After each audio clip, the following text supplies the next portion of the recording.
Hoy les voy a compartir una palabra breve, sencilla, que sentí en mi corazón en el día de hoy. Vine a sacar algunas notas y voy a tratar de, de compartir con ustedes lo que sentí en mi corazón, y es lo que Dios habló a mi corazón y lo que quiero impartir a tu vida como un mensaje de parte de Dios, porque es un mensaje de parte de Dios para todos nosotros. Y el tema de hoy es muy sencillo. Yo le puse, tú eres mi refugio. Muchas veces hemos escuchado o hemos hablado aquí en esta plataforma y hemos dicho que Dios es nuestro refugio, que el Señor es nuestro castillo y nuestra fortaleza, que en el momento de dificultad tenemos que acercarnos a Él, y no solamente en el momento de dificultad, sino cuando todo esté bien, cuando estemos pasando por días de alegría, cuando estemos pasando por días de gozo, cuando estemos pasando por días de tristeza, de confusión, en todo momento, Él quiere ser nuestro refugio. La Biblia dice que Jesús es como nuestra roca en la cual nosotros nos paramos, y si estamos parados en la roca que es Cristo Jesús, nuestra vida está segura. Entonces hoy quiero compartir contigo esta palabra y vamos al libro de los Salmos primeramente. Y este es nuestro versículo principal en el día de hoy, libro de los Salmos, Salmo 18, versículos del 1 al 2. El tema de hoy, como les dije anteriormente, es tú eres mi refugio. Mira lo que dice Salmos 18, versículo del 1 al 2. Dice, te amo, oh Señor. Dice, fortaleza mía, Jehová, roca mía y castillo mío. Dice, mi libertador, Dios mío, fortaleza mía, en él confiaré. Mi escudo y la fuerza de mi salvación, mi alto refugio. Versículo 3, lo voy a leer, dice, invocaré al Señor, quien es digno de ser alabado, y seré salvo de mis enemigos. Este salmo fue escrito por el rey David.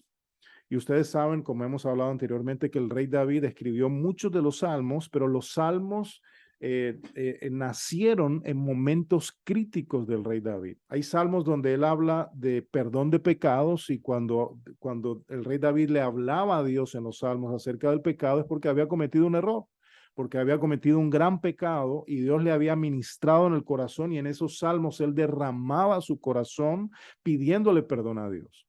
Hay salmos donde él está en una acción de gracias, donde él está dando a Dios gracias por alguna victoria que tuvo. O sea, los salmos eran vivencias del rey David, eran momentos críticos, buenos o malos, momentos de alegría, momentos de tristeza, momentos de confusión, momentos de frustración. En ese momento el rey David tenía la habilidad, amados, y esto es lo que nosotros tenemos que aprender o recibir de lo que de lo que es el libro de los Salmos y de aquellos que escribieron el libro de los Salmos. Es poder yo derramar o tener la habilidad de derramar mi corazón en ese momento crítico, en ese momento difícil, en ese momento que necesito refugio, en ese momento que mi esposa no me puede ayudar, mis hijos no me pueden soportar, que de pronto ni el médico puede ayudarme. Entonces ahí es cuando yo me acerco a Dios, cuando nos acercamos a Dios en ese momento difícil y derramamos nuestro corazón como lo hacía el rey David. Pues este salmo, Salmo 18, es un salmo donde él está buscando refugio en Dios. Y él estaba buscando refugio en Dios porque estaba pasando por un momento crítico y sus enemigos lo estaban acechando. Y la mano de Saúl estaba tratando de tomarlo para matarlo, para destruirlo.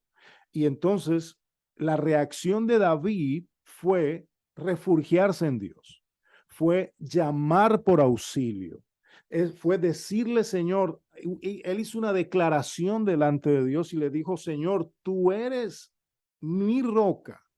Tú eres la roca mía, tú eres mi castillo, tú eres mi libertador, tú eres el que me libertará de la mano de mi enemigo. Tú eres el que me libertará del acusador. Tú eres el que me libertará del que me persigue. Tú eres aquel que me liberta, mis amados. Esto es una declaración en un momento difícil. ¿Sabe por qué? Porque en el momento difícil yo tengo que confesar lo que dice la Biblia. En el momento difícil yo tengo que hacer una declaración de fe. Yo tengo que decirle, Señor, aunque tengo miedo, aunque estoy pasando por un momento crítico, yo voy a declarar delante de los cielos y delante de mis enemigos que en ti estoy confiado. Él estaba diciendo, Señor, tú eres mi libertador, tú eres mi Dios, tú eres mi fortaleza. Y es importante esa palabra fortaleza porque cuando mis fuerzas se acaban, dice la Biblia que entonces empiezan las fuerzas de Dios en mi vida. Cuando mis fuerzas flaquean, entonces Dios es fuerte en mi vida. Por eso el apóstol Pablo dijo en una de sus cartas, cuando yo soy débil, entonces soy fuerte. ¿Sabe por qué? Porque cuando él era débil era cuando más accesible estaba su corazón a Dios. Yo no sé cuál es la situación que tú estés pasando en esta noche.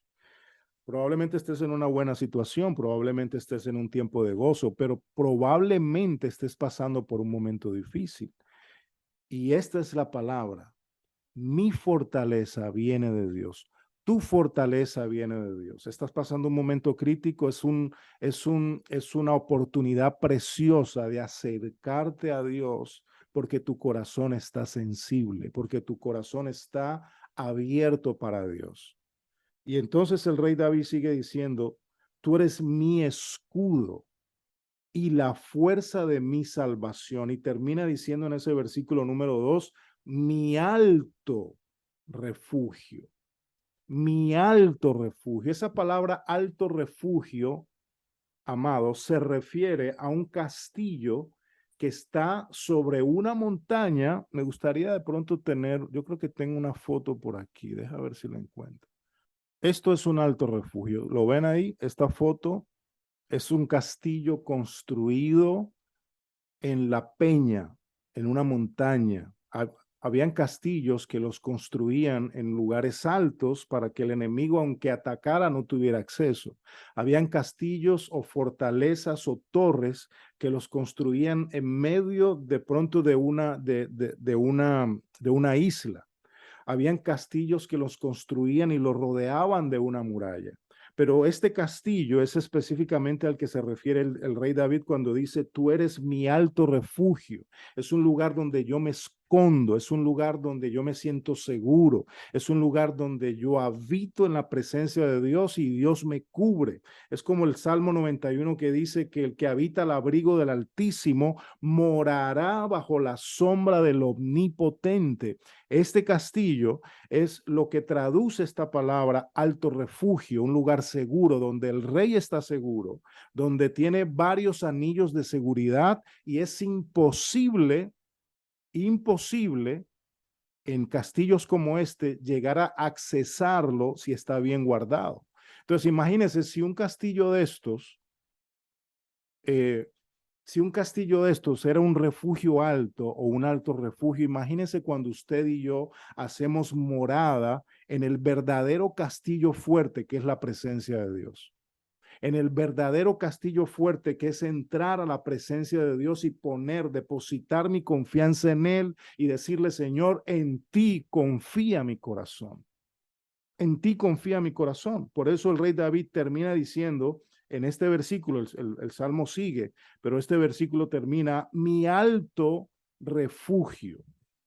Van a haber momentos, amados, donde esa declaración tiene que salir de mi boca. Cuando se levante el enemigo, la Biblia dice que cuando el enemigo se levante contra mí, entonces el Señor se levantará como poderoso gigante para defenderme, pero yo tengo que creerlo. Aunque mis ojos no lo vean, mi corazón tiene que creerlo. Aunque mis ojos no lo vean, mi boca tiene que declararlo. Porque esto es cuestión de fe, amados. ¿Cómo funciona la fe? Yo creo y Dios hace. Yo declaro con fe, declarando, poniendo mi confianza en Dios y Dios se manifiesta. En el Antiguo Testamento, con el pueblo de Israel, Dios hacía milagros y prodigios, entonces el pueblo creía. Ellos vieron el mar abrirse, entonces creyeron. Ellos vieron la columna de fuego que los calentaba en la noche, entonces creían que Dios podía mandar fuego. Pero cuando no veían nada, su fe flaqueaba, porque tenían que ver para creer. Pero la fe, mis amados, y no estoy hablando de fe hoy, la fe es creer para entonces ver la manifestación de Dios. Dios no quiere que yo crea porque veo. Dios quiere que crea antes de ver. Esa es la fe. Entonces, ¿qué es un refugio? El diccionario lo traduce como un lugar seguro, un lugar tranquilo, y dice lugar que sirve para protegerse de un peligro. Ese es el alto refugio, ese es el refugio. Y por eso la Biblia dice más de 65 veces, utiliza la palabra refugio. Y todas las veces que la Biblia habla de refugio, de alto refugio, de castillo, de fortaleza, está refiriéndose a la protección de Dios para sus hijos y para su pueblo. O sea, la Biblia, en toda la Biblia, aún en el Nuevo Testamento, habla de que Dios es nuestro refugio, de que yo tengo que refugiarme en Dios, porque si Él es mi Padre Celestial, pues entonces yo tengo que refugiarme en Él, como hablamos hace 2 semanas. Cuando el niño se siente atemorizado, cuando mi hijo se siente con miedo, cuando mi hija se siente con temor, ella o él se refugian en papá y mamá. ¿Por qué? Porque se sienten seguros. Entonces, eso es lo que Dios quiere que tú y yo experimentemos en este tiempo, que seamos personas que nos refugiemos en Él. Fíjate que en el Antiguo Testamento, solamente voy a leer un versículo de referencia, y está en el libro de Números, capítulo 35, capítulo 35, versículo 6. Es algo muy interesante. Dice, eh, versículo 6 dice, y de las ciudades que daréis a los levitas en este tiempo bíblico, se les repartían ciudades, se les repartían eh, eh, eh, ciudades para que ellos vivieran, ciudades para que ellos vivieran de la tierra, ciudades para que las levantaran, pero fíjate que habían unas ciudades muy especiales, dices, habían 6 ciudades, sigue diciendo, 6 ciudades serán de refugio, las cuales daréis para que el homicida se refugie allá, y además de esta daréis 42 ciudades. O sea, dentro de esas 42 ciudades que ellos recibían, habían 6 ciudades que la Biblia llama ciudades de refugio, ciudades donde las personas que cometían homicidio, las personas que cometían asesinato involuntariamente, podían correr y refugiarse en esa ciudad y no les pasaba nada hasta que tuvieran un juicio. O sea, era la oportunidad, la única oportunidad que ellos tenían de salvación. Estas ciudades que estaban alrededor, y ellos podían correr a una de estas ciudades y esconderse en una ciudad. Entonces, me interesa mucho esto porque estas ciudades refugio son tipo de Jesús, son tipo de Cristo. ¿Por qué son tipos de Cristo? Porque cuando yo estaba lleno de pecado, mi refugio fue el Señor. Cuando cometemos errores, situaciones difíciles, situaciones que nos avergonzamos, entonces es cuando Jesús se vuelve mi refugio, cuando Él me salva del pecado, de la muerte eterna. Él es mi ciudad refugio. Porque todos nosotros pecamos, amados, todos nosotros pasamos por momentos de debilidad, pero aún cuando estoy lleno de debilidades, de pecados, de frustraciones, de momentos donde mi mente flaquea, donde mi mente dice será o no será, lo hago o no lo hago, ahí entonces mi refugio es el Señor. En el libro de los Hebreos capítulo 6, se lo voy a leer, si quiere anótelo por ahí para que lo lea después. En el libro de los Hebreos capítulo 6, versículo 18, se lo voy a leer de la Nueva Traducción Viviente, que es un poquito más, más clara. Versículo 18 dice, así que Dios ha hecho ambas cosas, la promesa y el juramento. Son dos cosas que Dios no rompe.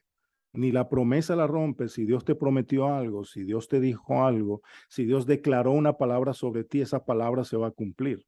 Y lo otro es la promesa y el juramento. Dios solamente jura por él mismo. O sea, los juramentos de Dios no se rompen. Las promesas de Dios él nos las rompe. Y sigue diciendo, estas dos cosas no pueden cambiar porque es imposible que Dios mienta, porque Dios no miente. Cuando Dios dice una palabra, Dios la cumple, porque Dios no es como nosotros los hombres, o no es como nosotros los seres humanos, que decimos una cosa y hacemos otra, y eso nos pasa a todos. Que prometemos una cosa y no cumplimos. ¿Cuántas veces yo le he prometido cosas a Dios que no he cumplido? ¿Cuántas veces le he dicho, Señor, lo voy a hacer y no lo hago? Yo hablo por mí en primera persona. ¿Cuántas veces le he dicho, Señor, esto es lo que voy a hacer y a la final no lo hago? ¿Por qué? Porque soy falible, porque soy imperfecto, porque estoy en un camino de perfección, pero Dios no, Dios cumple su palabra. Y cada palabra que Dios ha dicho sobre tu vida se va a cumplir. Y la van a ver tus hijos y tus nietos, porque Dios no miente. Dios, dice la Biblia, no puede mentir, porque es imposible que Dios mienta. Punto.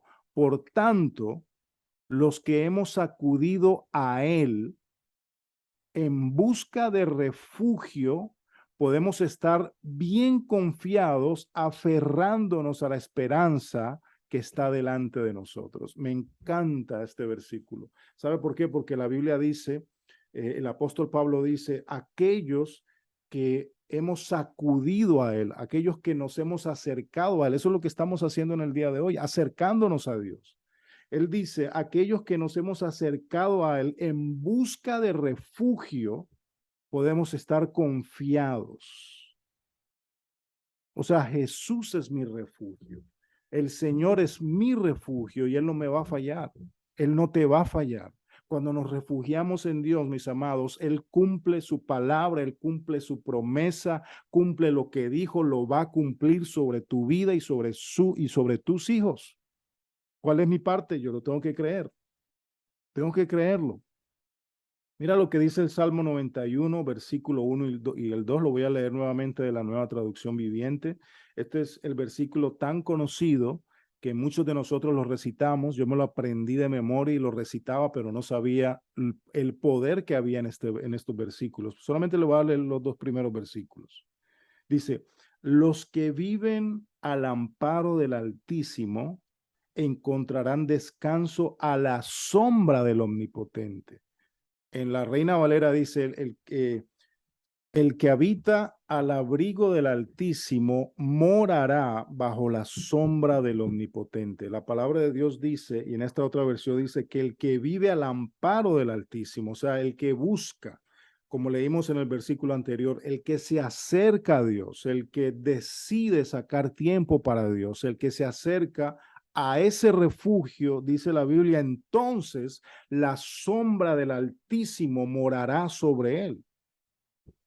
Hay personas que a veces decimos, Señor, pero ¿por qué me abandonaste? ¿Por qué me dejaste? ¿Será que te fuiste? ¿Será que ya no te siento? Ya no tu presencia no está ahí. Y no es que Dios se fue, es que yo me salí de la cobertura de Dios.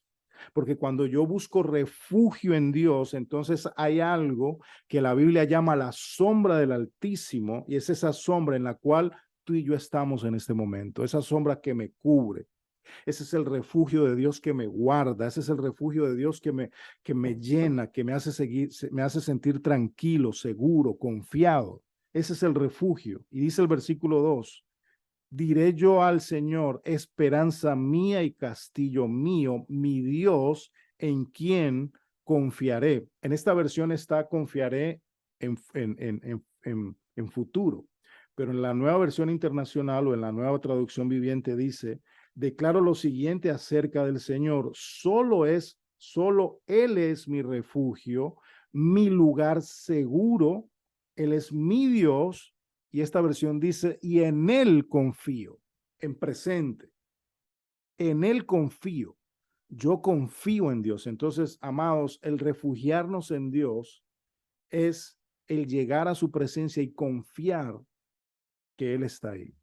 Confiar que estoy seguro. En el libro de Proverbios capítulo 18, versículo 10, dice que el Señor es torre fuerte. Y esa es la torre que estuvimos viendo en la foto ahora. El Señor es torre fuerte, a Él correrá el justo y será levantado. Se fija que no solamente el pecador puede buscar refugio en Dios a través de Cristo Jesús, sino aquellos que nosotros, la Biblia nos llama justos a través de Cristo Jesús, nos vamos nos acercamos a la presencia de Dios. La Biblia dice la torre fuerte.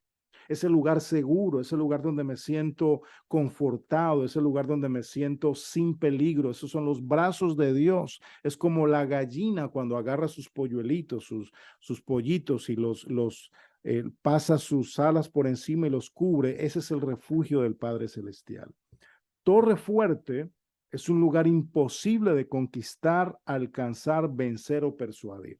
Ese es el lugar, ese es el refugio en la presencia de Dios. Ese es el lugar altísimo en la presencia de Dios. Quiero terminar con hablando un poquito, y no voy a de pronto abundar mucho en esto, pero quiero tocar en la parte de algo que le aconteció a uno de los reyes de Israel, y era el rey Ezequías. Y esto es algo que tiene mucha tela que cortar, pero obviamente no vamos a hablar mucho de eso hoy. Pero simplemente quiero referirme a unos versículos en Segunda de Reyes. Segunda de Reyes.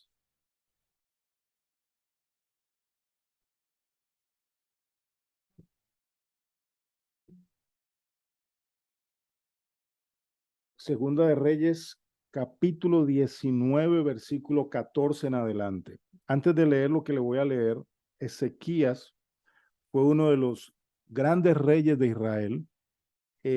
Ezequías fue el rey que reconstruyó el templo después de que había sido destruido. Fue un rey justo, fue un rey cercano a Dios, fue un rey que gobernó con sabiduría, fue un rey que fue no perfecto, pero sí fue temeroso delante de Dios y cumplió e hizo lo que Dios le mandó a cumplir. Fue un rey justo, fue un rey, digámoslo, bueno, fue un rey que hizo lo bueno delante de Dios. Y fue un rey que fue dirigido por Dios y tenía el profeta Isaías, que era el profeta que hablaba de parte de Dios para él y para el pueblo. O sea, fue un hombre importante delante del pueblo de Israel. Fue un hombre metido con Dios, fue un hombre que buscaba la presencia de Dios para recibir dirección. Y eso es lo que nosotros como cristianos, como creyentes, como hombres y mujeres que creemos en el Señor, debemos de hacer, buscar la dirección de Dios. A veces buscamos la dirección de Dios cuando ya no hay nada que hacer. Y lo digo por mí, por nosotros, porque todos somos así. A veces nos acordamos de Dios cuando las cosas están prácticamente imposibles de resolver. Pero qué bueno sería cuando se presenta la situación y se presenta el problema y se presenta la enfermedad o se presentan las situaciones que se nos presentan diariamente y lo primero que se nos viene a nuestra mente y a nuestro espíritu es buscar la dirección de Dios. Y esto fue lo que hizo este rey. Lo que constantemente hacía el rey Ezequías era buscar la dirección de Dios en momentos críticos de su reinado. En este versículo 14, mira la actitud del rey Ezequías y se lo voy a explicar un poco para que no vaya a quedar en el aire y para que podamos entender el mensaje de estos versículos. Dice el versículo 14, y tomó Ezequías las cartas de mano de los embajadores y después que las hubo leído, subió a la casa de Jehová y las extendió Ezequías delante de Jehová. Mira el versículo 15. Y oró Ezequías delante de Jehová, diciendo, Jehová Dios de Israel, que moras entre los querubines, solo tú eres Dios de todos los reinos, de toda la tierra. Tú hiciste el cielo e hiciste la tierra. Pausamos un minuto. El rey Ezequías había acabado de recibir una carta de amenaza del rey de Siria. Y básicamente lo que la carta decía es, o se rinden y nos entregan todo pacíficamente, nos entregan el gobierno de Jerusalén, nos entregan el país y los reinos que tú tienes a tu cargo, lo haces pacíficamente y no va a haber muerte, no va a haber nada más, simplemente entréguenos y entréguesen como esclavos y todas sus pertenencias. Y si no lo hacen, pues vamos a hacer con ustedes lo que hicimos en todos los reinos que hemos conquistado. Esta es la carta. Y lo que vamos a hacer es lo siguiente: vamos a matar a sus hombres, vamos a matar a sus mujeres, le vamos a quitar el agua que llega a Jerusalén, se la vamos a cortar, todo el lugar donde ustedes se abastecen lo vamos a cerrar y ustedes se van a morir de hambre. Y más adelante sigue diciendo algo que se oye feo, pero está en la Biblia. Él le dice, en esta carta le dice, ustedes, después de un tiempo que no tengan municiones, después de un tiempo que no tengan agua, van a tener que tomarse su propia orina y van a tener que comerse su propio estiércol, su propia caca. O sea, él lo llevó a un término tan extremo, y este término o esta carta era una carta de amenaza. ¿Y cuántos saben que las cartas de amenaza traen temor y traen terror? Un diagnóstico del médico trae terror. Un diagnóstico del juez trae miedo, trae dolor, trae confusión. Eso es una carta de temor. Y el rey Ezequías había leído una de las peores cartas llenas de amenazas y de terror que cualquier persona, cualquiera de nosotros, tomando una carta de estas, se hubiera rendido de una vez. Pero me llama la atención, amados, después de haber leído lo peor en esa carta, después de haber leído las peores amenazas y después de leer lo que había hecho este rey en otras naciones y las había conquistado y había matado y había apresado y tenía muchas cosas que había hecho, lo primero que él hace, dice la Biblia, que subió a la casa del Señor y tomó la carta y la extendió en el altar de Dios delante del Señor y oró delante del Señor.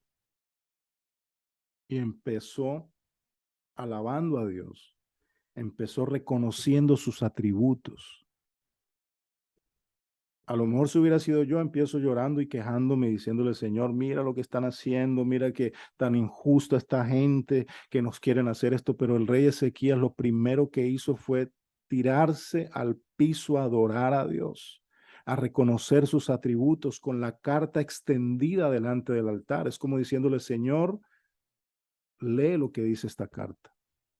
Versículo 16 dice, después de que lo alabó y lo adoró, el versículo 16 dice, inclina, oh Jehová, tu oído y oye. Abre, oh Jehová, tus ojos y mira. Y oye las palabras de Sequenarif, que ha venido a blasfemar al Dios viviente.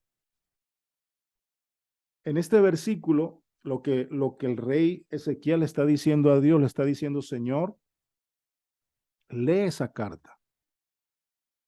Lee lo que dice esa carta. Lee las amenazas de esa carta. Esa carta va dirigida a ti. Ay, Dios mío santo. Me río porque por la actitud de este hombre y cómo reconoció qué era lo que tenía que hacer. Esa carta, amados, cuando alguien te amenaza, cuando alguien viene detrás de ti, cuando alguien se mete contigo, no se mete contigo, se mete con tu papá Dios. Es como el niño que dice, sí, te está metiendo conmigo, espérate que voy a decirle a mi papá. El que se mete con nosotros se mete con Dios. El que se mete contigo se mete con tu Padre Celestial. Y eso fue lo que hizo Ezequías. Él reconoció que esa carta no era para él, esa carta era para Dios, porque él dice, Señor, mira como perdóneme la expresión, este desgraciado, no lo dice la Biblia, eso lo puse yo, blasfema al Dios viviente. Y él le dice, escucha a Dios las amenazas, escucha las blasfemias, lee lo que dice la carta, porque esta carta es dirigida a ti.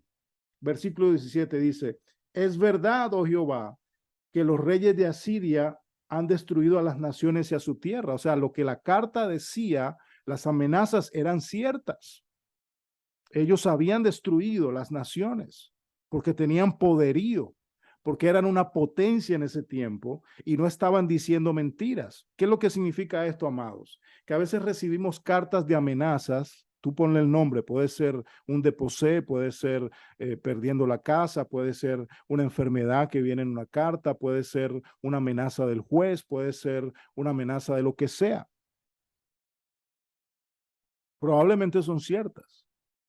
Pero entonces ahí, cuando es imposible para el hombre, entonces es posible para Dios. Ahí cuando la situación está adversa, difícil, imposible, entonces ahí es cuando mi refugio tiene que ser el Señor, Dios de los ejércitos, porque no es conmigo, es con Dios.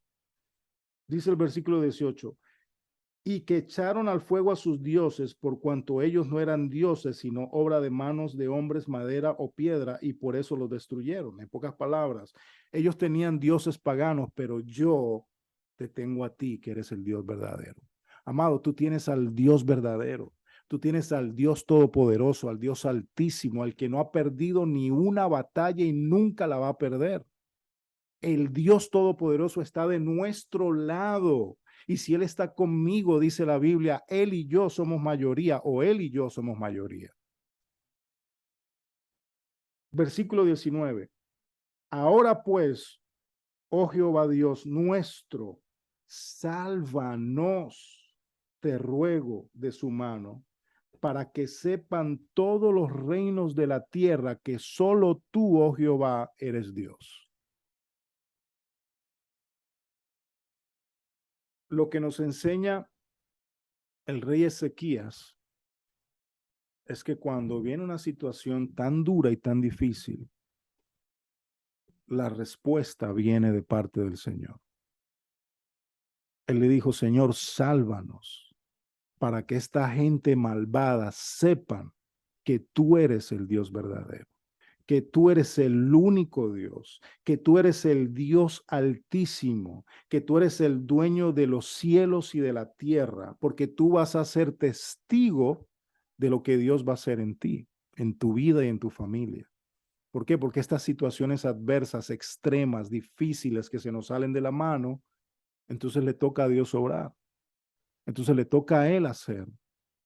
¿Cuál es mi parte? Confiar en Dios. Lo que hizo el rey Ezequías, su primera reacción fue ir a la casa de Dios, fue ir a la presencia de Dios, fue exponerle el problema a Dios y decirle, Señor, este es un problema que me sobrepasa, este es un problema que no puedo con él, este es un problema que te toca a ti actuar, Señor. Y no le voy a leer todo lo que dice la Biblia, pero más adelante, digamos que este rey malvado le envió una carta de este tamaño al rey de Israel. Y si ustedes siguen leyendo, se van a dar cuenta que la respuesta de Dios para Ezequías fue instantánea. Y la respuesta de Dios a ese rey malvado que tenía amenazado a Israel era una Biblia entera. Y no le voy a decir qué pasó con ese rey para que lo lea. Ya algún día terminaremos esa historia que es muy interesante. Pero lo que quería centrarme con este versículo era que el rey Ezequías tuvo la habilidad de refugiarse en Dios, de buscar refugio en el alto castillo, en el alto refugio. Él fue capaz de decirle, Señor, ahora te toca a ti actuar. Señor, ahora te toca a ti sacar la cara por tu pueblo, porque tú eres el Dios todopoderoso y ellos van a conocer que tú eres el único Dios verdadero. Entonces, mi actitud o nuestra actitud o lo que debemos hacer cuando viene un momento de estos es lo primero, amados, refugiarnos en Él, refugiarnos en su palabra, confiar en Él. Aunque la situación sea difícil, dura, adversa, aunque la situación, aunque la gente diga no vas a poder hacer nada, aunque la gente te diga esto está demasiado difícil, te van a quitar la casa, te van a quitar el carro, te van a quitar la familia, vas a perderlo todo, te vas a morir, esa enfermedad no tiene cura, en fin, pueden decir lo que quieran decir, pero mientras Dios esté en su trono, mientras Él sea el rey de nuestras vidas, mientras Él sea el refugio de mi alma, mientras Él sea aquel que todo lo puede, para el cual no hay nada imposible, Él tendrá la última palabra. Porque Él es mi refugio y Él es mi fortaleza. El Salmo 46:1 dice, y termino con esto, lo voy a leer de la Nueva Traducción, la versión que estamos leyendo, dice: Dios es nuestro refugio y nuestra fortaleza. Dios es nuestro refugio y nuestra fuerza. Siempre está dispuesto a ayudar en tiempos de dificultad. Por lo tanto, no temeremos cuando vengan terremotos y las montañas se derrumben en el mar, que rujan los océanos y hagan espuma, que tiemblen las montañas mientras suben las aguas. En el versículo 8 dice: vengan, vean las obras gloriosas del Señor, miren cómo trae destrucción sobre el mundo. Y entonces, si usted lee todo, es un salmo muy largo. En el último versículo dice: el Señor de los ejércitos celestiales está entre nosotros, el Dios de Israel es nuestra fortaleza. O sea, se puede derrumbar, puede haber terremotos, puede salirse el mar de su cauce, pueden haber amenazas, pueden haber todo lo que quieran haber, pero cuando mi confianza está puesta en Dios, cuando mi Dios es mi refugio, amados, las cosas van a funcionar. Dios va a obrar a nuestro favor. ¿Por qué? Porque Él es nuestro refugio, nuestra fortaleza, nuestro castillo, nuestro rey. Él es nuestro ayudador. Así que te invito a que en esta noche hagas del Señor tu refugio. No sé cuál sea la situación que puedas estar pasando. Probablemente no estás pasando ninguna situación, pero igual refúgiate en Dios, en los momentos buenos, en los momentos malos, en los momentos de felicidad, de alegría, de gozo, de tristeza, de lloro, de confusión. El día es hoy para que nos refugiemos en Él. Y vamos a declarar que el Señor es nuestra fortaleza y nuestro castillo, que no importa si se levante adversidad, de hecho se va a levantar. No importa que se levanten tormentas, se van a levantar. No importa que se levanten vientos contrarios, se van a levantar, porque es parte del proceso. Pero cuando venga ese momento, cuando venga esa dificultad, y aún aunque no haya dificultad, el día de refugiarnos en Dios es hoy. El día de buscar a Dios es hoy. El día de entrar a su presencia es hoy.